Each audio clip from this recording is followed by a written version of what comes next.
Students हम discuss करेंगे important news के बारे में और उससे रिलेटेड जो इन्फॉर्मेशन है हमारे यूपीएससी के एग्जाम के पर्सपेक्टिव से इम्पोर्टेंट उसको हम यहाँ पे डिस्कस करेंगे। First news is regarding the supreme court के पर्सपेक्टिव से है। स्टूडेंट्स चंडीगढ़ का जो मेयर इलेक्शन है उसके रिगार्डिंग में एक पेटिशन है उसको सुप्रीम कोर्ट के अंदर में फाइल किया गया था कि चंडीगढ़ के मेयर इलेक्शन के जो प्रिसाइडिंग ऑफिसर है उनके द्वारा फ्री एंड फेयर वे में जो इलेक्शन है उसको नहीं कंडक्ट करवाया गया। आप देखिए कि सुप्रीम कोर्ट के द्वारा उस पेटिशन को एग्जामिन किया गया और एग्जामिनेशन के अंदर ऑब्जर्व किया गया है सुप्रीम कोर्ट के द्वारा कि प्रिसाइडिंग ऑफिसर का जो इलेक्शन प्रोसेस है उसके अंदर इन्वॉल्वमेंट है, इंटरफेरेंस है, वो देखने के लिए मिला है। और आप देखिए कि प्रिसाइडिंग ऑफिसर के द्वारा जो न्यूट्रलिटी है उसको भी यहाँ पे नहीं ऑब्जर्व किया गया है इलेक्शन प्रोसेस के दौरान में। प्रिसाइडिंग ऑफिसर के द्वारा इलेक्शन प्रोसेस के अंदर इंटरफेरेंस के दौरान में आप देखिए कि कुछ बैलेट पेपर्स हैं उनको रिजेक्ट कर दिया गया था। सुप्रीम कोर्ट के द्वारा उन बैलेट पेपर्स को फिर से काउंट किया गया है और एक न्यू कैंडिडेट है उसको चंडीगढ़ का जो मेयर है उसके रूप से डिक्लेयर किया गया है सुप्रीम कोर्ट के द्वारा। तो आप देखिए कि डेमोक्रेसी के सर्वाइवल के लिए इलेक्शंस का जो फ्री एंड फेयर वे में जो कंडक्ट कराना है वो रिस्पॉन्सिबिलिटी है प्रिसाइडिंग ऑफिसर का। और प्रिसाइडिंग ऑफिसर को यहाँ पे जो न्यूट्रलिटी है उसको ऑब्जर्व करना चाहिए किसी भी एक इलेक्शन प्रोसेस के अंदर में। नेक्स्ट अगर हम बात करें स्टूडेंट्स इलेक्शन डिस्प्यूट्स के बारे में तो आपको यहाँ पे जो मेंबर ऑफ पार्लियामेंट है, मेंबर ऑफ लेजिस्लेटिव असेंबली के जो इलेक्शंस हैं उनके डिस्प्यूट्स के बारे में भी पता होना चाहिए कि अर्लियर फेज के अंदर में अगर किसी भी इलेक्शन प्रोसेस के अंदर कोई डिस्प्यूट है वो ऑब्जर्व किया जाता है तो member of parliament and member of legislative assembly के द्वारा अर्लियर फेज के अंदर जो अप्रोच किया जाता है वो आपको सुप्रीम हाई कोर्ट के अंदर में देखने के लिए मिलता है। आप देखिए कि उनके द्वारा लेटर फॉर्म के अंदर में जो सुप्रीम कोर्ट है उसके अंदर भी जो पेटिशन है वो फाइल की जा सकती है इलेक्शन प्रोसेस का जो डिस्प्यूट्स है उनके रिगार्डिंग में। बट अर्लियर फेज के अंदर जो पेटिशन जो फाइल किया जाएगा वो हाई कोर्ट के अंदर में फाइल किया जाएगा इलेक्शन डिस्प्यूट्स के पर्सपेक्टिव से ही। यहाँ पे भी जो फर्स्ट टाइम में जो पेटिशन है उसको फाइल किया गया था चंडीगढ़ के मेयर इलेक्शन के रिगार्डिंग में जो पंजाब एंड हरियाणा का जो हाई कोर्ट है उसके रिगार्डिंग में वहाँ पे पेटिशन को फाइल किया गया था। उसके बाद में सुप्रीम कोर्ट है उसके अंदर में अप्रोच किया गया और आप देखिए कि सुप्रीम कोर्ट के द्वारा जो कस्टोडियन हो हमारे कॉन्स्टिट्यूशन का जो कस्टोडियन है और आप देखिए कि डेमोक्रेसी के सर्वाइवल के लिए फ्री एंड फेयर वे में जो इलेक्शन है उसको कंडक्ट कराने का जो रिस्पॉन्सिबिलिटी इलेक्शन कमीशन का भी है। और जो थर्ड टायर के जो इलेक्शंस है जिनको कंडक्ट कराया जाता है स्टेट इलेक्शन कमीशन के द्वारा तो आप देखिए कि डेमोक्रेसी के सर्वाइवल के लिए फ्री एंड फेयर वे में जो इलेक्शंस है उसको ऑब्जर्व किया गया है सुप्रीम कोर्ट के द्वारा। नेक्स्ट अगर हम बात करें स्टूडेंट्स महाराष्ट्र के पर्सपेक्टिव से है। आप देखिए कि जो मराठा कम्युनिटी है अब बेसिकली कौन से मराठाज हैं, मराठाज बेसिकली वो हैं जो यहाँ पे निजाम का जहाँ पे रूल हुआ करता था मराठवाड़ा का जो रीजन है वहाँ से जो मराठाज हैं जिनको कि कुनबीज का जो स्टेटस है वो हुआ करता है वहाँ पे जो एग्रीकल्चर का जो एक्टिविटी इनके द्वारा कैरी आउट किया जाता था निजाम के रूल के दौरान में तो उनको यहाँ पे जो 10% रिजर्वेशन है वो दिया गया है महाराष्ट्र लेजिस्लेटिव असेंबली के अंदर में जो कोटा का जो एक्ट है उसको पास किया गया।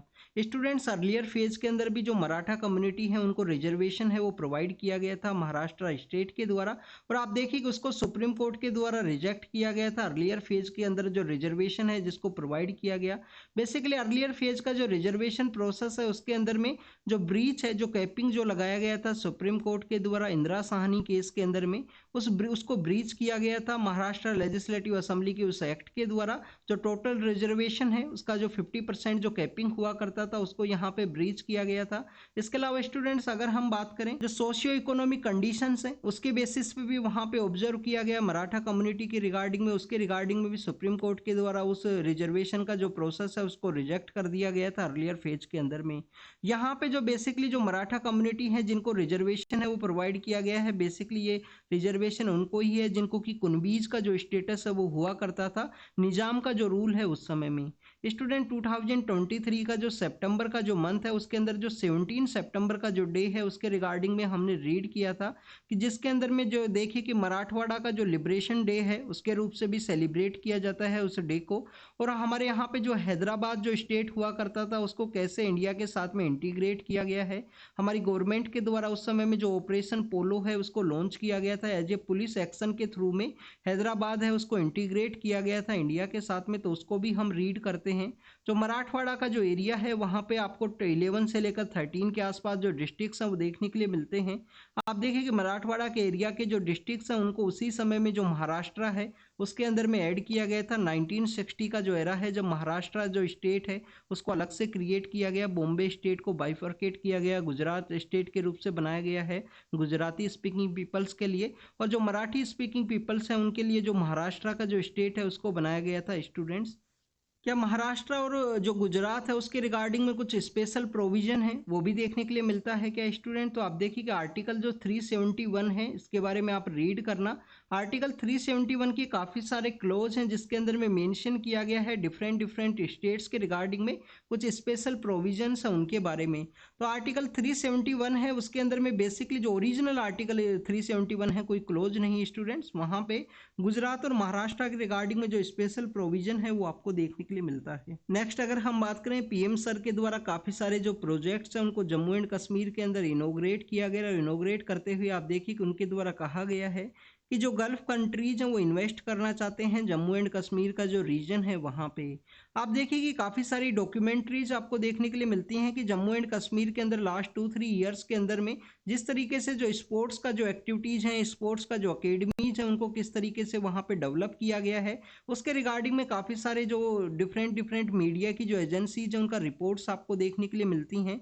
आप देखिए कि इंडियन मीडिया नहीं है, बाहर की जो मीडियाज़ हैं, फॉरेन जो मीडियाज़ हैं उनके द्वारा डॉक्यूमेंट्री है उनको प्रिपेयर किया गया है कि जम्मू एंड कश्मीर के अंदर में लास्ट 3-4 ईयर्स के अंदर में जिस तरीके से स्पोर्ट्स का जो अकेडमीज है, स्पोर्ट्स का जो इंफ्रास्ट्रक्चर है उसको डेवलप किया गया है उसके बारे में। यहाँ पे गल्फ कंट्रीज का जो इन्वेस्टमेंट है उसके बारे में डिस्कस किया गया है पीएम सर के द्वारा। तो आप देखिए कि रिसेंटली हमारे जो पीएम सर हैं जो हमारा वेस्ट एशिया के जो कंट्रीज़ हैं उसके विजिट के लिए भी गए थे, उसके अंदर यूनाइटेड अरब अमीरात है उसका विजिट के लिए गए, और रिटर्न करते हुए जो कतर है वहाँ पे भी विजिट किए हैं कि कतर के द्वारा इंडियन नेवी के जो फॉर्मर ऑफिसर्स हैं उनको वहाँ से रिटर्न किया गया है, इंडिया के लिए वापस से सेंड किया गया है। ये जम्मू एंड कश्मीर के बारे में डिस्कस किया गया, पीएम सर के द्वारा मेंशन किया गया कि G20 का जो मीटिंग है उसके अंदर एक मीटिंग यहाँ पे कश्मीर के अंदर भी ऑर्गेनाइज किया गया था। तो आप देखिए कि G20 की मीटिंग के दौरान में काफ़ी सारे जो फॉरेन डेलीगेट्स हैं उनके द्वारा बेसिकली जम्मू एंड कश्मीर के अंदर इन्वेस्टमेंट है उसके बारे में डिस्कस किया गया था। तो आपको G20 की मीटिंग के बारे में आपको एक बेसिक इन्फॉर्मेशन होनी चाहिए। आप देखिए कि न्यू दिल्ली का जो लीडर्स डिक्लेरेशन है वो वहाँ पे एग्जिस्टेंस के अंदर में आया था जो G20 की मीटिंग इंडिया के अंदर ऑर्गेनाइज हुआ था। आपको यहाँ पे एक जानकारी ये भी होनी चाहिए कि G20 का कोई भी परमानेंट हेडक्वार्टर नहीं है, क्योंकि G20 बेसिकली कोई ग्रुप नहीं है, G20 एक फोरम है, फोरम के बेसिस पे वर्क करता है। तो इसका जो टेम्परेरी हेडक्वार्टर है जहाँ पे मीटिंग ऑर्गेनाइज होती है वहीं पे ही बनाया जाता है। आप देखिए कि नेक्स्ट ईयर जहाँ पे मीटिंग ऑर्गेनाइज होगा वहाँ पे बेसिकली जो हेडक्वार्टर है उसको ट्रांसफ़र कर दिया जाता है, 1 ईयर के बाद में वहाँ पे जो हेडक्वार्टर है उसको ट्रांसफ़र कर दिया जाता है G20 के अंदर में। इंडिया के अंदर जो G20 का मीटिंग ऑर्गेनाइज हुआ उसके थीम के बारे में आपको जानकारी होनी चाहिए। 1 अर्थ 1 फैमिली 1 फ्यूचर का जो थीम है इंडिया के द्वारा दिया गया कि 1 अर्थ है, 1 फैमिली है और 1 फ्यूचर है, उसके बारे में बात किया गया। तो 1 अर्थ 1 फैमिली बेसिकली यहाँ पे हमारे यहाँ पे जो कमिटमेंट है क्लाइमेट चेंज के रिगार्डिंग में उसको बेसिकली ये डिक्लेयर करता है। और 1 फैमिली के पर्सपेक्टिव से आप देखिए कि बेसिकली यहाँ पे बताया गया है कि हमारे यहाँ पे वासुदेव कुटुंबकम का जो कॉन्सेप्ट है उसको प्रमोट किया गया है इंडियन गवर्नमेंट के द्वारा। स्टूडेंट्स, इंडिया के अंदर न्यू दिल्ली के जो डिक्लेरेशन फोरम आया उसी के अंदर में आप देखिए कि हमने डिस्कस किया था कि जो अफ्रीकन यूनियन है, अफ्रीकन यूनियन जो 1955 के समय एग्जिस्टेंस के अंदर में आया और 1999 में उसका जो नेम है अफ्रीकन यूनियन के रूप से कन्वर्ट किया गया। तो आप देखिए कि अफ्रीकन यूनियन है उसको भी यहाँ पे ऐड किया गया। ग्लोबल साउथ का जो डिक्लेरेशन है, ग्लोबल साउथ का जो कॉन्सेप्ट है उसको प्रमोट किया गया इंडियन गवर्नमेंट के द्वारा G20 मीटिंग का ऑर्गेनाइजेशन के दौरान में। नेक्स्ट अगर हम बात करें स्टूडेंट्स, आपको भारत मंडपम के बारे में भी पता होना चाहिए जहाँ पे जो G20 का मीटिंग है न्यू दिल्ली के अंदर ऑर्गेनाइज किया गया था कि भारत मंडपम का जो कॉन्सेप्ट है वो हमने इंडियन गवर्नमेंट ने कहाँ से बोरो किया था। तो आप देखिए कि हम भासवना के बारे में रीड करते हैं। 12th सेंचुरी के समय एक हमारे सदर्न इंडिया के एक पोइट हैं, कनेडियन पोइट हैं। तो आप देखिए कि भासवना के द्वारा अनुभव मंटापम का जो कॉन्सेप्ट है आपको देखने के लिए मिलता है। तो आप देखिए अनुभव मंटापम से ही इंस्पायर होते हुए इंडियन गवर्नमेंट के द्वारा भारत मंडपम है उसको वहाँ पे कंस्ट्रक्ट किया गया था। G20 की मीटिंग है उसके ऑर्गेनाइजेशन के पर्सपेक्टिव से। पाणिनि का जो किताब है, पाणिनि कौन है स्टूडेंट्स? पाणिनि बेसिकली आप देखिए कि अष्टाध्यायी नाम का जो बुक है उनके उनके द्वारा लिखा गया है। संस्कृत का जो ग्रामर है उसके पर्सपेक्टिव से, संस्कृत की ग्रामर के पर्सपेक्टिव से अष्टाध्यायी नाम का जो किताब है उनके द्वारा लिखा गया। जो कल्चरल कॉरिडोर बनाया गया था G20 की मीटिंग के दौरान में, वहाँ पे जो पाणिनि का जो अष्टाध्यायी का जो किताब है उसको रखा गया था इंडियन गवर्नमेंट के द्वारा। नेक्स्ट अगर हम बात करें स्टूडेंट्स, यहाँ पे पुरी और कोणार्क के बारे में है। कहाँ पे ये सिचुएटेड है? उड़ीसा के अंदर में। सेंट्रल गवर्नमेंट के द्वारा न्यू रेलवे लाइन है उसके रिगार्डिंग में जो सैंक्शन है वो किया गया है हमारे यहाँ पे जगन्नाथपुरी और कोणार्क का जो सन टेम्पल है उसके पर्सपेक्टिव से ही। स्टूडेंट्स आप देखिए कि इन दोनों टेम्पल्स को यहाँ पे white pagoda and black pagoda के रूप से भी जाना जाता है। हमारे जो उड़ीसा स्टेट के अंदर में दोनों सिचुएटेड हैं। ब्लैक पगोडा किसे कहा जाएगा स्टूडेंट? जो कोणार्क का जो सन टेम्पल है उसको ब्लैक पगोडा के रूप से जाना जाता है उसके ब्लैक अपीयरेंस की वजह से। आप देखिए इसको ब्लैक पगोडा है उसके रूप से जाना जाता है। और अगर हम बात करें हमारा जो जगन्नाथपुरी का जो टेम्पल है उसको बेसिकली यहाँ पे जो व्हाइट पगोडा है व्हाइट अपीयरेंस की वजह से जाना जाएगा। किनके द्वारा कंस्ट्रक्ट किया गया है ये हमने काफ़ी बार डिस्कस किया है। ईस्टर्न गंगा डायनेस्टी है, दूसरे टेम्पल को किनके द्वारा डिस्कस किया गया इसके बारे में आपको यहाँ पे बेसिक जानकारी है वो होनी चाहिए। काफ़ी बार आपको ये न्यूज़ के अंदर देखने के लिए मिलता है। तो किनके द्वारा बनाया गया है, कौन से जो यहाँ पे स्टोन्स है उसको यूज किया गया है। उड़ीसा स्कूल ऑफ जो नगारा स्कूल ऑफ टेम्पल आर्किटेक्चर का एक पार्ट है उड़ीसा स्कूल, उसकी क्या क्या इंपॉर्टेंट कैरेक्टरिस्टिक फीचर हैं, क्या जो रेखा डुअल का जो कॉन्सेप्ट है वो उड़ीसा स्कूल के अंदर ही आपको देखने के लिए मिलता है। अगर आपको ये सब जानकारी नहीं है तो अपना जो आर्ट एंड कल्चर का जो बुक है जो काफ़ी एक फेमस बुक है नितिन सिंघानिया सर का, उसको आप जाके रीड कीजिए। वहाँ पे मेंशन किया गया है Orissa school of temple architecture के बारे में भी, उसके बारे में भी आपको पता होना चाहिए कि टेम्पल आर्किटेक्चर का जो अलग अलग पार्ट है वो अलग अलग एरिया के अंदर में किस तरीके से देखने के लिए मिलता है। नेक्स्ट अगर हम बात करें स्टूडेंट्स, हुल्लोक गिब्बन है, उनका जो फोटो है वो साइंस के पेज के ऊपर शो किया गया था। जो आपको द हिंदू के अंदर लास्ट पेज है जो साइंस का पेज देखने के लिए मिलता है। आप देखिए कि हुल्लोक गिब्बन के बारे में आपको पता होना चाहिए कि इंडिया के अंदर एकमात्र ऐप का जो स्पीसीज जो पाया जाता है, टोटल 20 ऐप का जो स्पीसीज है वो प्रेजेंटली सिचुएटेड हैं वर्ल्ड के अंदर में। तो आप देखिए कि इंडिया के अंदर में एकमात्र जो हुल्लोक गिब्बन का जो स्पीसीज है वो पाया जाता है, जिसके अंदर इंडिया के अंदर कौन सा है स्टूडेंट्स? क्या वेस्टर्न हुल्लोक गिब्बन है या ईस्टर्न हुल्लोक गिब्बन है? क्योंकि आप देखिए कि दोनों स्पीसीज इंडिया के अंदर नहीं पाई जाती हैं। अर्लियर फेज के अंदर में प्रेडिक्ट किया गया था, वो एक आप देखिए कि एक मिस इन्फॉर्मेशन की वजह से प्रेडिक्ट किया गया था कि दोनों स्पीसीज हैं वो इंडिया के अंदर पाई जाती हैं। ये आपको आसाम के अंदर में, अरुणाचल प्रदेश का जो एरिया है वहाँ पे देखने के लिए मिलता है। और आपको एक सेंचुरी के बारे में भी पता होना चाहिए कि हमारा जो आसाम है वहाँ का जोरहाट डिस्ट्रिक्ट है उसके अंदर में एक सेंचुरी सिचुएटेड है जिसको हम होलांगपुर गिब्बन सेंचुरी के रूप से जानते हैं। होलांगपुर गिब्बन सेंचुरी के रूप से जानते हैं। सबसे स्मॉलेस्ट एंड फास्टेस्ट ऐप के रूप से जाना जाता है हुल्लोक गिब्बन। क्या स्टूडेंट जो ऐप्स हैं वो हमेशा पेड़ के ऊपर ही पाए जाते हैं? क्या वो ज़मीन के ऊपर भी, ग्राउंड के ऊपर भी चला करते हैं या नहीं चला करते हैं? इस पर्सपेक्टिव से आप इसको ज़रूर से रीड करना। आपको यहाँ पे जो IUCN स्टेटस है उसके बारे में भी जानकारी होनी चाहिए कि IUCN स्टेटस इनका क्या रखा गया है। आप देखिए कि जो वेस्टर्न हुल्लोक गिब्बन है उनको एंडेंजर्ड कैटेगरी के अंदर रखा गया है और जो ईस्टर्न हुल्लोक गिब्बन है उनको वल्नरेबल का जो कैटेगरी है, वेस्टर्न को किसके अंदर में रखा गया है स्टूडेंट्स? एंडेंजर्ड कैटेगरी के अंदर में। और आप देखिए कि जो ईस्टर्न हुल्लोक गिब्बन है उनको वल्नरेबल जो कैटेगरी है उसके अंदर में रखा गया है। जो शिप हैं, जो भेड़ हैं, उनका बेसिकली यहाँ पे स्विमिंग के बारे में डिस्कस किया गया है, साइंस के पेज के ऊपर है। इसको आपको रीड करना है स्टूडेंट्स, रीडिंग हैबिट अपना डेवलप कीजिए अगर आप UPSC 2024-25 इनके लिए प्रिपेयर कर रहे हो तो। आप देखिए कि यहाँ पे जो कैलकाटा का एक कल्चरल है, आप जब भी कैलकाटा के बारे में डिस्कस करते हो तो आपको जो ट्रॉम्स हैं वो देखने के लिए मिलती हैं। तो 151 ईयर्स उनके कंप्लीट हुए हैं। और कैलकाटा का एक कल्चरल कॉन्सेप्ट है स्टूडेंट, जो ट्रैम्स आपको देखने के लिए मिलती हैं कम्युनिकेशन के पर्सपेक्टिव से। नेक्स्ट अगर हम बात करें केरल का जो इडुक्की डिस्ट्रिक्ट है, वायनाड डिस्ट्रिक्ट है, उनके बारे में हमने रीड किया था कि वहाँ पे ह्यूमन और एलिफेंट का जो कॉन्फ्लिक्ट है वो देखने के लिए मिला है। तो उसी के रिगार्डिंग में केरल गवर्नमेंट के द्वारा कुछ रुपए हैं वो अलोकेट किए गए हैं यहाँ पे ह्यूमन जो एनिमल जो कॉन्फ्लिक्ट है उसको रिजोल्व करने के रिगार्डिंग में। नेक्स्ट आगे देखिए कि तमिलनाडु के पर्सपेक्टिव से, तमिलनाडु के अंदर जो ट्रेडिशनली जो पैडी का जो सीड्स हैं उनको यहाँ पे कलेक्ट करने के पर्सपेक्टिव से, उनका यहाँ पे कल्टीवेशन करने के पर्सपेक्टिव से डिस्कस किया गया है। आप देखिए कि हमारे पीएम सर के द्वारा भी जो ट्रेडिशनल जो हमारे सीड्स हैं उनको प्रमोट करने के बारे में डिस्कस किया गया है। आपको यहाँ पे स्टूडेंट जो सीड बोलेट हैं उनके बारे में भी जानकारी होनी चाहिए। आप देखिए कि वर्ल्ड का जो सीड बोलेट है वो आपको स्वेलबर्ड के अंदर में देखने के लिए मिलता है। स्वेलबर्ड कौन से कंट्री के अंदर में सिचुएटेड है उसके बारे में आप रीड करना। इंडिया का जो सीड वॉलेट है वो कहाँ पे सिचुएटेड है स्टूडेंट्स? लद्दाख के अंदर सिचुएटेड है। लद्दाख के अंदर जो हैनले है वहाँ पे। आप देखिए कि लद्दाख के अंदर हमारा जो डार्क स्काई रिजर्व है वो भी आपको देखने के लिए मिलता है। आप देखिए कि आपको यहाँ पे एक और जानकारी होनी चाहिए कि पेंच टाइगर रिजर्व के बारे में आपने सुना होगा। वहाँ पे हमारा जो डार्क स्काई पार्क है वो सिचुएटेड है।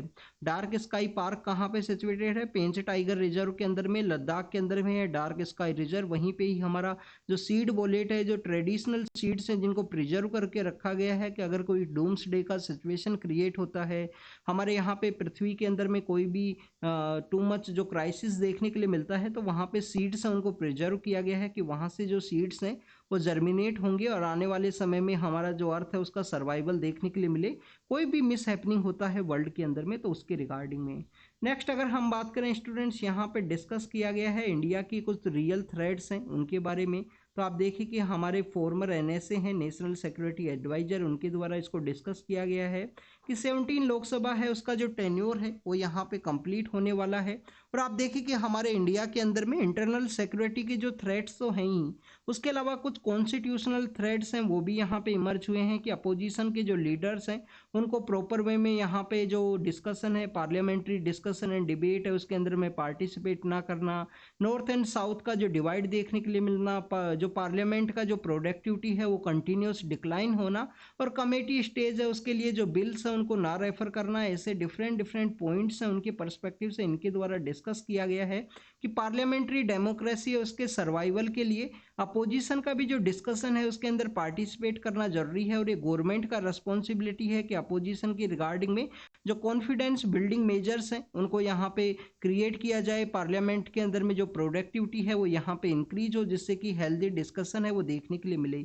अगर कोई प्रोविजन है किसी भी एक्ट के अंदर में, उसको अगर यहाँ पे हैस्टी वे में, यहाँ पे स्पीडी वे में पास करवाया जाएगा किसी भी एक्ट को, और अपोजिशन के द्वारा कोई प्रोविजन है उसको अगर यहाँ पे अपोज नहीं किया जाता है पार्लियामेंट के अंदर में, तो आप देखिए कि अपोजिशन का जो मीनिंग है वो नहीं देखने के लिए मिलता है। एक हेल्दी जो पार्लियामेंट्री डेमोक्रेसी है उसके पर्सपेक्टिव से इनके द्वारा डिस्कस किया गया है। नेक्स्ट अगर हम बात करें स्टूडेंट्स, यहाँ पे बेसिकली जो फॉरेस्ट कंजर्वेशन एक्ट है उसके बारे में डिस्कस किया गया। सुप्रीम कोर्ट के द्वारा जो गवर्नमेंट के द्वारा 2023 के समय में फॉरेस्ट कंजर्वेशन एक्ट 1980 का जो फॉरेस्ट कंजर्वेशन एक्ट है उसके अंदर में जो अमेंड किए गए थे उसको बेसिकली रिजेक्ट किया गया है कि यहाँ पे फॉरेस्ट एरिया को जो नॉन फॉरेस्ट एक्टिविटी है उसके रिगार्डिंग में जो डाइवर्ट है वो नहीं किया जा सकता है। टीएन गोदावरम केस है जो 1996 का केस है, जिसको कि ग्रीन मैन ऑफ इंडिया के रूप से भी जाना जाता है, या इंडिया का जो इम्पोर्टेंट एक लैंडमार्क केस है ग्रीन हुड के पर्सपेक्टिव से, नेशनल फॉरेस्ट पॉलिसी के पर्सपेक्टिव से। आप देखिए कि हमारा नेशनल फॉरेस्ट पॉलिसी का टारगेट है कि 33% जो फॉरेस्ट एरिया है उसको कन्वर्ट किया जाएगा नॉन फॉरेस्ट एरिया के रूप से। तो उसी के रिगार्डिंग में जो जजमेंट है उसको यहाँ पे डिस्कशन किया गया है। कल भी हमने इसको रीड किया था, सुप्रीम कोर्ट का जो ऑब्जर्वेशन है उसके पर्सपेक्टिव से। नेक्स्ट अगर हम बात करें स्टूडेंट्स, यहाँ पे जो सर्वाइकल कैंसर है उसके बारे में डिस्कस किया गया। आप देखिए कि जनवरी का जो मंथ है उसको सर्वाइकल कैंसर का जो अवेयरनेस डे है, अवेयरनेस मंथ है उसके रूप से सेलिब्रेट किया जाता है, जिससे कि सर्वाइकल कैंसर है उसके रिगार्डिंग में अवेयरनेस है वो यहाँ पे जनरेट हो। आप देखिए कि जो वुमेन्स हैं, जो गर्ल्स हैं, उसके अंदर में second number of highest cases हैं वो सर्वाइकल कैंसर के आपको देखने के लिए मिलते हैं।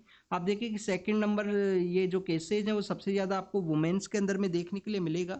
फर्स्ट नंबर के ऊपर अगर हम बात करें तो ब्रेस्ट कैंसर है, ये सब आपको मोर नंबर्स के ऊपर में देखने के लिए मिलता है वुमेन्स के अंदर में।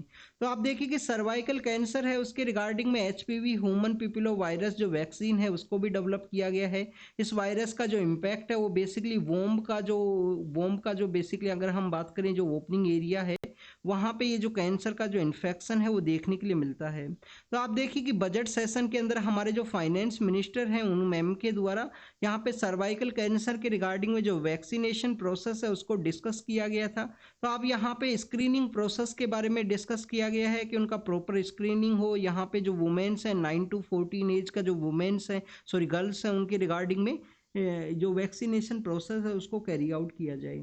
नेक्स्ट अगर हम बात करें पंचायती राज इंस्टीट्यूशंस के बारे में है तो आप देखिए कि पंचायती राज इंस्टीट्यूशंस के बारे में डिस्कस किया गया कि 73rd and 74th constitution amendment act के थ्रू हमारे यहाँ पे जो Panchayati Raj institution and urban local bodies हैं उनको यहाँ पे कॉन्स्टिट्यूशनल स्टेटस है वो गवर्नमेंट के द्वारा दिया गया। यहाँ पे स्टूडेंट डिस्कस ये किया गया है कि उनको कॉन्स्टिट्यूशनल स्टेटस दे दिया गया, बट आप देखिए कि प्रेजेंट समय भी काफ़ी सारी जो प्रॉब्लम्स है पंचायती राज इंस्टीट्यूशंस में हमको देखने के लिए मिलती हैं। जैसे कि अगर हम बात करें पंचायती राज इंस्टीट्यूशंस के प्रॉब्लम्स के बारे में तो आप देखिए कि 3F का जो प्रॉब्लम्स है जो सुमित बोस कमेटी के द्वारा भी डिस्कस किया गया था, सुमित बोस कमेटी है उसके द्वारा भी इसको बेसिकली डिस्कस किया गया था 3F का जो प्रॉब्लम है उसके बारे में। तो आप देखिए कि 3F के बारे में बताया गया है कि सबसे पहला प्रॉब्लम है यहाँ पे फंड का प्रॉब्लम देखने के लिए मिलता है।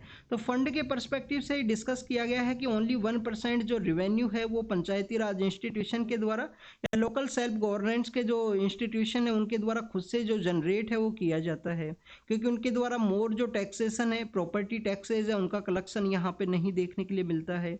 तो आप देखिए कि उस प्रोसेस के बारे में डिस्कस किया गया कंप्लीटली। यहाँ पे जो फंड का अलोकेशन स्टेट गवर्नमेंट या सेंट्रल गवर्नमेंट के द्वारा किया जाए उन्हीं के ऊपर में जो सेल्फ गवर्निंग इंस्टीट्यूशंस हैं वो डिपेंड करते हैं। फंक्शन एंड फंक्शनरीज के बारे में बात करें तो आप देखिए कि जो इलेक्टेड रिप्रेजेंटेटिव्स हैं उनके कुछ फंक्शंस के बारे में, कुछ फंक्शनरीज का जो सरपंच पति कॉन्सेप्ट आपको देखने के लिए मिलता है तो उन सभी के बारे में भी आपको पता होना चाहिए। यहाँ पे बेसिकली जो फंड का जो पर्सपेक्टिव है उसके बारे में डिस्कस किया गया है। ग्राम सभा का जो इम्पोर्टेंस है उसके बारे में यहाँ पे कहा गया कि कैसे ये जो सेल्फ गवर्निंग इंस्टीट्यूशंस हैं यहाँ पे ग्राम सभा के थ्रू में जो सोशल ऑडिट जैसे कि मेघालय के अंदर ऑब्जर्व किया गया था सोशल ऑडिट का कॉन्सेप्ट उसको यहाँ पे बेसिकली इम्प्लीमेंट किया जाए in self governing institution Panchayati Raj institutions के अंदर में। फार्मर्स के द्वारा प्रोटेस्ट किया गया है तो MSP जो मिनिमम सपोर्ट प्राइस है उसको यहाँ पे लीगलाइज किया जाए गवर्नमेंट के द्वारा। तो उनके द्वारा जो प्रोटेस्ट है उसको कैरी आउट किया गया। पंजाब और हरियाणा का जो बॉर्डर एरिया है, पंजाब और हरियाणा का जो बॉर्डर एरिया है वहाँ पे जो प्रोटेस्ट है उसके बारे में वहाँ पे जो प्रोटेस्ट है वो कैरी आउट किया गया है फार्मर्स ऑर्गेनाइजेशंस के द्वारा। आप देखिए कि चंडीगढ़ के अंदर में उनके द्वारा बेसिकली जो डिस्कशन है वो भी कंटिन्यूस किया गया है फार्मर ऑर्गेनाइजेशंस के द्वारा। गवर्नमेंट के जो मिनिस्टर्स हैं उनके साथ में गवर्नमेंट के मिनिस्टर्स के द्वारा कहा गया है कि अभी जो MSP है उसका जो लीगल बैकिंग है वो नहीं किया जा सकता है। प्रेजेंट समय में जो MSP है वो प्रोवाइड किया जाता है कुछ क्रॉप्स को। अगर हम MSP का जो हिस्टोरिकल डेवलपमेंट है उसके बारे में डिस्कस करें तो आप देखिए कि 1965 के समय में हमारे यहाँ पे जो ग्रीन रिवॉल्यूशन है उसके सर्वाइवल के रिगार्डिंग में ग्रीन रिवॉल्यूशन को इनिशिएट करते हुए कुछ फसल है कुछ क्रॉप्स है वहाँ पे MSP है वो प्रोवाइड किया गया था। MS स्वामीनाथन सर का जो लीडरशिप है उसके अंदर में ये जो ग्रीन रिवॉल्यूशन है वो आपको देखने के लिए मिला। आप देखिए कि MS स्वामीनाथन सर को अभी रिसेंटली जो भारत रत्न है वो भी दिया गया है और MS स्वामीनाथन सर का लीडरशिप के अंदर में नेशनल जो फार्मर्स का जो कमीशन है नेशनल कमीशन फॉर फार्मर्स का आपको देखने के लिए मिलता है। उसके रिगार्डिंग में भी जो MS जो मिनिमम सपोर्ट प्राइस है उसके रिगार्डिंग में लीगल बैकिंग के परस्पेक्टिव से डिस्कस किया गया था। कोहिमा का जो बैटल है वो अलग अलग किताबों के अंदर में बताया गया है। वहाँ पे वुमेन्स का जो इन्वॉल्वमेंट है वुमेन्स का जो हिस्टोरिकल इन्फ्लुएंस है उसके बारे में भी यहाँ पे डिस्कस किया गया। तो कोहिमा का जो बैटल है उसके बारे में पता होना चाहिए। वर्ल्ड वॉर सेकंड के समय में वर्ल्ड वॉर सेकंड का जो समय है जो समय में जापान का जो बेसिकली डिफेंस हुआ करता था उनके द्वारा यूगो पॉलिसी के थ्रू इंडिया का जो ब्रिटिश एरिया हुआ करता था इंडिया उस समय में तो उनके द्वारा अटैक किया गया था। कोहिमा का इस बैटल को कभी कभी बेसिकली जो टेनिस ग्राउंड का जो बैटल है उसके रूप से भी जाना जाता है। स्टूडेंट्स आप स्पेक्ट्रम का जो बुक है उसके अंदर में इसको टेनिस ग्राउंड का जो बैटल है उसके रूप से भी आप इसको रीड करोगे। तो आप देखिए कि कोहिमा के उस बैटल के अंदर में जो ब्रिटिश अथॉरिटीज हैं ब्रिटिश इंडिया का जो डिफेंस फोर्सेज है उनका जीत हुआ था और यहाँ पे जो जापान की जो फोर्सेज है उनका डिफीट हुआ था उनके बारे में यहाँ पे मेंशन किया गया है। नेक्स्ट अगर हम बात करें स्टूडेंट्स, हमारे यहाँ पे जो बुद्धा के जो रेलिक्स हैं उनके बारे में कहा गया है। आप देखिए कि बुद्धा के जो रेलिक्स हैं उनको एज ए स्टेट गेस्ट का जो स्टेटस है वो दिया जाता है कि इन रेलिक्स के अंदर में कोई भी जो डिस्ट्रैक्शन है, कोई भी यहाँ पे मिस हैपनिंग है वो ना देखने के लिए मिले। रेलिक्स को एज ए स्टेट गेस्ट के रूप में जो थाईलैंड है वहाँ पे लेके गए हैं स्टूडेंट, सॉरी तालिबान नहीं, थाईलैंड वहाँ पे लेके गए हैं। आप देखिए कि बुद्धा के जो रेलिक्स है उनको कुछ स्पेशल प्लेसेज है जहाँ पे रखा गया है, वो आपको स्तूपा कॉन्सेप्ट के थ्रू देखने के लिए मिलता है। प्रीलिम्स 2023 के अंदर एक क्वेश्चन पूछा गया था, क्या स्तूपा जो कॉन्सेप्ट है वो बुद्धिज्म के समय का है या अर्लियर समय में भी आपको स्तूपा कॉन्सेप्ट है वो देखने के लिए मिलता है। तो आप देखिए कि हमारे जो ऋग्वेदा का जो कॉन्सेप्ट है, हमारा जो वेदा सिस्टम है, वैदिक समय भी आपको यहाँ पे जो स्तूपा कॉन्सेप्ट है वो देखने के लिए मिलता है। बट स्तूपा कॉन्सेप्ट का जो अगर हम बात करें जो मैक्सिमा है या जो पीक है वो आपको इन्वॉल्वमेंट आपको देखने के लिए मिलेगा after the death of Buddha. उसके बाद में जो अलग अलग स्तूपा जो उनको बनाए गए हैं, काफ़ी फेमस स्तूपा है सांची स्तूपा, तो आपको देखने के लिए मिलता है जो कि मध्य प्रदेश के अंदर में सिचुएटेड है। स्टूडेंट सुप्रीम कोर्ट के द्वारा एक पेटिशन के अंदर ऑब्जर्व किया गया कि वुमेन्स को मैरिज का जो ग्राउंड है उसके बेसिस पे इलीगल डिक्लेयर नहीं किया जा सकता है, उनसे जॉब से उनको यहाँ पे जो आउट है वो नहीं किया जा सकता है मैरिज का जो ग्राउंड है उसके बेसिस पे। इंडिया को कुछ इन्वेस्टमेंट का ज़रूरत है, प्राइवेट इन्वेस्टमेंट का, न्यूक्लियर पावर सेक्टर है उसके डेवलपमेंट के पर्सपेक्टिव से, तो उसको यहाँ पे डिस्कस किया गया है। आप देखिए कि फ्रेंच के जो प्रेसिडेंट है इंडिया का जो 26 जनवरी का जो दिन है रिपब्लिक डे, उसके गेस्ट के रूप से आए थे वहाँ। उस समय भी हमने जो जैतपुर का जो न्यूक्लियर पावर प्लांट है उसके बारे में डिस्कस किया था। आपको इंडिया की कुछ न्यूक्लियर पावर प्लांट्स हैं उनके बारे में आपको जानकारी होनी चाहिए। राजस्थान के अंदर कोटा का जो एरिया है उसके आसपास के रीजन के अंदर सिचुएटेड है रावत भाटा। पर स्टूडेंट्स आपको यहाँ पे पता होना चाहिए कि रावत भाटा कोटा के पास में है, बट वो चित्तौड़गढ़ का जो डिस्ट्रिक्ट है, जो चित्तौड़गढ़ का जो डिस्ट्रिक्ट है उसके अंदर में वो सिचुएटेड है। आप देखिए कि अगर गुजरात की हम बात करें तो गुजरात में जो सूरत का जो पार्ट है, जो सूरत सिटी है, सूरत के ईस्टर्न पार्ट के अंदर में जहाँ पे एक बारडोली नाम की भी जगह है। बारडोली कौन सी जगह है स्टूडेंट्स? 1926 के समय में 1926-27 के समय में सरदार वल्लभ भाई पटेल के द्वारा एक मूवमेंट किया गया था बारडोली सत्याग्रह। और आप देखिए कि बारडोली सत्याग्रह के अंदर में जो सरदार का जो टाइटल है वो वहाँ पे दिया गया है। सरदार वल्लभ भाई पटेल को जो सरदार का जो टाइटल है बारडोली की जो महिलाएं हैं उनके द्वारा दिया गया था। तो आप देखिए कि बारडोली का जो एरिया है उसी के पास में एक जगह है काकरापर। काकरापर के अंदर में जो वहाँ पे आपको एक न्यूक्लियर पावर प्लांट है वो देखने के लिए मिलता है। इसके अलावा आप देखिए कि फतेहाबाद है हरियाणा के अंदर में। फतेहाबाद के अंदर में गोरखपुर नाम का विलेज है। अब गोरखपुर वैसे आपको उत्तर प्रदेश के अंदर देखने के लिए मिलता है, बट वहाँ पे फतेहाबाद नाम की जो जगह है हरियाणा को अगर आपने कभी ऑब्जर्व किया हो, सपोज कीजिए ये आपका हरियाणा है तो यहाँ पे फतेहाबाद है, यहाँ पे आपको देखने के लिए मिलता है गोरखपुर गांव के अंदर में Gorakhpur nuclear power plant. Narora नाम की जगह है उत्तर प्रदेश के अंदर में, तो वहाँ पे बेसिकली न्यूक्लियर पावर प्लांट है उसको डेवलप किया गया है। कलपक्कम जगह है हमारे मद्रास के अंदर में। आप देखिए कि और भी काफ़ी सारे अलग अलग जगह हैं, जैसे कर्नाटका के अंदर में कैगा है। कैगा के अलावा आप देखिए कि आपको तमिलनाडु का जो लार्जेस्ट हमारा जो न्यूक्लियर पावर प्लांट बन रहा है, रसिया की जो मदद है, रसिया की जो हेल्प है उसके थ्रू में, उसके बारे में भी आपको पता होना चाहिए वो कौन सा है, कहाँ पे वो बनने वाला है उसके बारे में। इसके अलावा स्टूडेंट तारापुर हमारा फर्स्ट था जो इसको महाराष्ट्र के अंदर में डेवलप किया गया था। तारापुर है, जैतपुर जो फ्रांस के रिगार्डिंग में है। तो ये कुछ बेसिक इन्फॉर्मेशन हैं अलग अलग हमारे न्यूक्लियर पावर प्लांट्स के रिगार्डिंग में। सपोज कीजिए मेंस के अंदर आपका न्यूक्लियर पावर प्लांट से क्वेश्चन है तो आपको ऐसे मैप को ड्रॉ करना है, अलग अलग जगह को मार्क करना है। आपको यहाँ पे एक और पावर प्लांट के न्यूक्लियर पावर प्लांट के बारे में पता होना चाहिए, रूपपुर। अब जो रूपपुर है वो कहाँ पे सिचुएटेड है स्टूडेंट्स? रूपपुर जो न्यूक्लियर पावर प्लांट है वो है बांग्लादेश के अंदर में। अब बांग्लादेश के अंदर में ये है, इसको किसके द्वारा डेवलप किया गया है? इंडिया और रसिया के द्वारा इसको डेवलप किया जाएगा बांग्लादेश के अंदर में। ये 2019 का जो प्रीलिम्स है उसके अंदर एक ऐसा क्वेश्चन है वो पूछ लिया गया था, न्यूक्लियर जो पावर प्लांट है उसके डेवलपमेंट की रिगार्डिंग में जो एग्रीमेंट है उसके परस्पेक्टिव से। नेक्स्ट अगर हम बात करें वर्ल्ड के पेज के परस्पेक्टिव से है, आप देखिए कि हमारे कांग्रेस के लीडर हैं, उनको फ्रांस का जो हाईएस्ट सिविलियन अवार्ड है वो यहाँ पे दिया गया है, शशि थरूर हैं। इनके द्वारा काफ़ी सारी जो बुक्स हैं वो भी लिखी गई हैं। कभी आपको समय मिले, जब आप प्रिपरेशन से फ्री हो जाओ तो आप इसको रीड करना जब भी आपको समय मिले। प्रिंस विलियम्स के द्वारा गाजा की रिगार्डिंग में अपील किया गया है कि जो फाइटिंग है इसको स्टॉप कीजिए, ह्यूमैनिटेरियन वायलेंस है उसको कंटिन्यूस कैरी आउट मत कीजिए। तो प्रिंस विलियम्स है उनके द्वारा रिक्वेस्ट किया गया है, अपील किया गया है। हमास के जो चीफ हैं वो इजिप्ट के लिए गए हैं, वहाँ पे नेगोशिएशंस कैसे तरह को कैरी आउट किया जा सके गाजा स्ट्रिप के अंदर सीज फायर के रिगार्डिंग में। क्रेमलिन के द्वारा कुछ यूएस रशियन जो वुमेन्स हैं उनको यहाँ पे ट्रेजन का जो चार्ज है उसके बेसिस पे अरेस्ट किया गया है। आप देखिए कि रशिया के अंदर में एक न्यूज़ ऐसा भी पब्लिश हुआ है, कुछ इंडियन ओरिजिन के जो 3 पर्सन्स हैं वो वहाँ पे गए थे किसी एजेंट के थ्रू में, और उनके द्वारा जो रशिया यूक्रेन वॉर है उसके अंदर में वो लड़ाई लड़ रहे हैं, रशिया यूक्रेन वॉर के अंदर में। साउथ अफ्रीका के द्वारा अक्यूज्ड वो माना गया है पैलेस्टाइन को, यहाँ पे अपार्थाइड है उसके रिगार्डिंग में कि पैलेस्टाइन के अंदर में जो ह्यूमैनिटेरियन वायलेंस कैरी आउट किया गया इजराइल के द्वारा, तो उसको अपार्थाइड का जो यहाँ पे अपार्थाइड है उसको कैरी आउट किया गया है, तो उसी का मेन जो कल्प्रिट है वो माना गया है साउथ अफ्रीका के द्वारा। यूएन के अंदर में एक रिजोल्यूशन है जो अल्जीरिया के द्वारा प्रपोज किया गया था कि गाजा के अंदर जो सीज फायर है वो किया जा सके, बट यूएस के द्वारा उसको वीटो है वो कर दिया गया है। यूनिसेफ के जो चीफ हैं उनके द्वारा चिल्ड्रंस का जो माल न्यूरिशमेंट है गाजा स्ट्रिप के अंदर में उसके पर्सपेक्टिव से कहा गया है। इंडिया और श्रीलंका के द्वारा बेसिकली आप देखिए कि जो इकोनॉमी का जो सेक्टर है, इकोनॉमिक ट्रेड कोऑपरेशन एग्रीमेंट है उसको साइन किया गया है, तो उस ट्रेड एग्रीमेंट का जो डिस्कशंस है वो चल रहे हैं इंडिया और श्रीलंका के रिगार्डिंग में। और यहाँ पे जो एक्स्ट्राडिशन ट्रीटी है उन सभी के बारे में डिस्कस किया गया है। जूलियन असेंज है उनकी पर्सपेक्टिव से, विकिलीक्स के फाउंडर हैं उनके द्वारा काफ़ी कुछ जो रिवील है वो किया गया था स्टूडेंट्स एक समय के अंदर में। तो this is all the information related to the today's newspaper. आप इसको रीड कीजिए, रिवाइज कीजिए, जो भी इन्फॉर्मेशन आपसे पूछा गया है उसको रिप्लाई जरूर से कीजिए जो भी आपसे क्वेश्चंस पूछे गए हैं। Thank you students, thank you very much.